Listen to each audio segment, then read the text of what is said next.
ఓం గం గణాధిపతయే నమః. హాయ్ అండి. అందరికీ నమస్కారం. మనం ఈరోజు ఈ వీడియోలో ఇంట్లో మెట్లు ఎక్కడ ఎలా ఉండాలి, ఎన్ని ఉంటే ఇంటికి మంచి చేస్తుందో మనం ఈరోజు ఈ వీడియోలో తెలుసుకుందాం. ఈ వీడియో కనుక మీకు నచ్చినట్లయితే లైక్ చేయండి, షేర్ చేయండి, సబ్స్క్రైబ్ చేసుకోండి. ఈ వీడియో లాస్ట్ వరకు స్కిప్ చేయకుండా చూడండి. ఇలా చేయడం వల్ల ఈ వీడియో మరికొంతమందికి రీచ్ అవుతుంది. Please subscribe me, support me. Thank you for watching.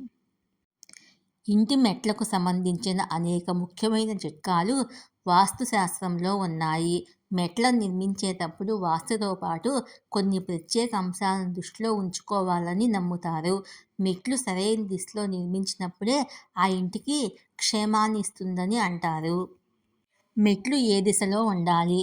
ఇంట్లోకి ప్రవేశించడానికి ముందుగా ఉండేవి మెట్లు. ఇవి ఇంటికి ఎంతో అందాన్ని ఇస్తాయి. ఇంటిని నిర్మించేటప్పుడు ఏ విధంగా వాస్తు నియమాలు చూస్తారో అదేవిధంగా మెట్ల విషయంలో కూడా ఉన్నాయని నిపుణులు సూచిస్తున్నారు. మెట్ల నిర్మాణం కోసము వాస్తులో కొన్ని ముఖ్యమైన విషయాలు ఉన్నాయి. మెట్లు వేసేటప్పుడు ఈ వాస్తు నియమాలను తప్పనిసరిగా పాటించాలని నమ్ముతారు. తప్పు దిశలో మెట్ల నిర్మాణము ఇంట్లో ప్రతికూలతను పెంచుతుందని, ఇంట్లో వాస్తు దోషాలను సృష్టిస్తుందని చెబుతారు. అందువల్ల మెట్లకు సంబంధించిన కొన్ని వాస్తు చిట్కాలను మనం విస్మరించకూడదు. మెట్లకు సంబంధించిన కొన్ని వాస్తు చిట్కాలను పాటించడం ద్వారా కుటుంబ సమస్యలను అధిగమించవచ్చు. ఏ దిశలో మెట్లు ఉంటే ఇంటికి కలిసి వస్తుంది, ఏ దిశలో మెట్లు ఏర్పాటు చేయకూడదు, ఎన్ని మెట్లు ఉండేలా చూసుకోవాలి, వాటికి ఎలాంటి రంగులు ఉండాలి అనే విషయాల గురించి మనం ఇప్పుడు తెలుసుకుందాము. మెట్లకు సంబంధించిన వాస్తు చిట్కాలు. వాస్తు ప్రకారం మెట్లు వెడల్పు 1 చేతి నుండి 3 చేతుల మధ్య ఉండాలి. అదే సమయంలో మెట్లు ఎల్లప్పుడూ 11, 13, 15, 17 లేదా 21 వంటి బేస్ సంఖ్యను కలిగి ఉండాలి. ఈశాన్య మూలలో మెట్లు నిర్మించడం శ్రేయస్కరం కాదు. వాస్తు ప్రకారం ఇంటికి నైరుతిలో మెట్లు నిర్మించడము చాలా శుభప్రదంగా పరిగణిస్తారు. కొంతమంది అష్టవంకరలుగా కట్టేసుకుంటారు, కానీ వాస్తులో వంకర మెట్లు నిర్మాణం అశుభము. మెట్ల కింద పూజా గది నిర్మించకూడదు. వాస్తు ప్రకారం విరిగిన మెట్లు ఇంట్లో అశాంతిని కలిగిస్తాయి. కాబట్టి వెంటనే మరమ్మతులు చేసేందుకు ప్రయత్నించండి.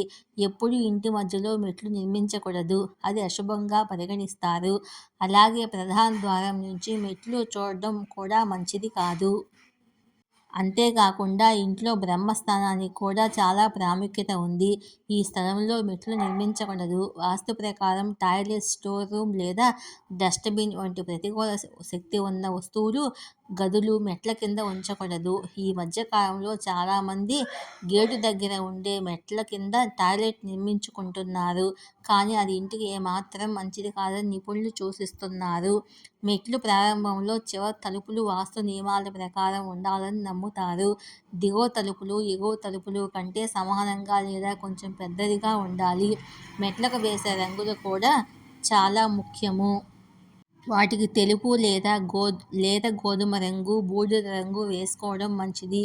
ఎరుపు, నలుపు వంటి వాటిని వేసుకోకూడదు, ఎందుకంటే ప్రతికూల శక్తులను ఆహ్వానిస్తాయి. ఈ వీడియో మీకు నచ్చినట్లయితే లైక్ చేయండి, షేర్ చేయండి, సబ్స్క్రైబ్ చేసుకోండి. ఈ వీడియో లాస్ట్ వరకు స్కిప్ చేయకుండా చూడండి. Please subscribe me, support me. Thank you for watching.